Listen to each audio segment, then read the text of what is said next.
ముందుగా ఆంధ్రప్రదేశ్ మైదాన ప్రాంత గిరిజనులకు జై భీమ్లు. నా పేరు పేరం సత్యం. నేను గిరిజన సమన్వయ కమిటీ రాష్ట్ర కన్వీనర్ని. మిత్రులారా, మైదాన ప్రాంత గిరిజనులకు చట్టసభలలో ప్రాతినిధ్యం కల్పించాలని, అదేవిధంగా మైదాన ప్రాంత గిరిజనులు ఎదుర్కొన్నటువంటి సామాజిక సమస్యల మీద మరి గిరిజన సమన్వయ కమిటీ ఆధ్వర్యంలో ఆంధ్రప్రదేశ్లోని నెల్లూరు జిల్లా కావలిపట్నంలో ఈ నెల 29వ తారీఖున మరి పబ్లిక్ మీటింగు జిల్లా పరిషత్ హై స్కూల్ గ్రౌండ్లో జరుగుతూ ఉంది.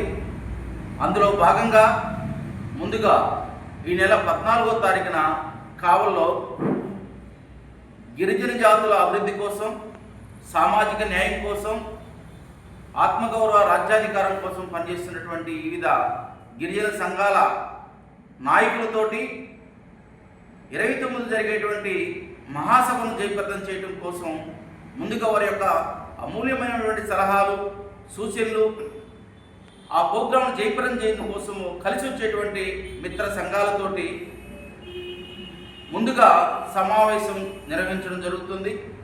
ఈ సమావేశానికి మరి ఆ పోరాటానికి, ఆ సభ జయప్రదం చేయడం కోసం, సంఘీభావంగా సమస్యల యొక్క పరిష్కారం కోసం, గిరిజన సమస్యల పరిష్కారం కోసం all India Bahujan Samaj party మద్దతు ప్రకటించి ఉంది. మరి 29 జరిగేటువంటి మరి సభకి all India Bahujan Samaj party జాతీయ కోఆర్డినేటర్ మరి జై పూర్ణచంద్ర గారు, మరి రాష్ట్ర all India Bahujan Samaj party రాష్ట్ర కోఆర్డినేటర్ పరంజ్యోతి గారు, all India Bahujan Samaj party రాష్ట్ర అధ్యక్షుడు, అదేవిధంగా all India Bahujan Samaj party రాష్ట్ర అధ్యక్ష పదవితో పాటు జాతీయ గిరిజన సమన్వయ కమిటీ చైర్మన్ అయినటువంటి మాజీ ఎమ్మెల్యే లక్కే రాజారావు గారు కూడా ఆ కార్యక్రమానికి వారి యొక్క సంపూర్ణ మద్దతు తెలియజేస్తూ ఆ కార్యక్రమాలు కూడా ముఖ్య అతిథులుగా రావడం జరుగుతుంది.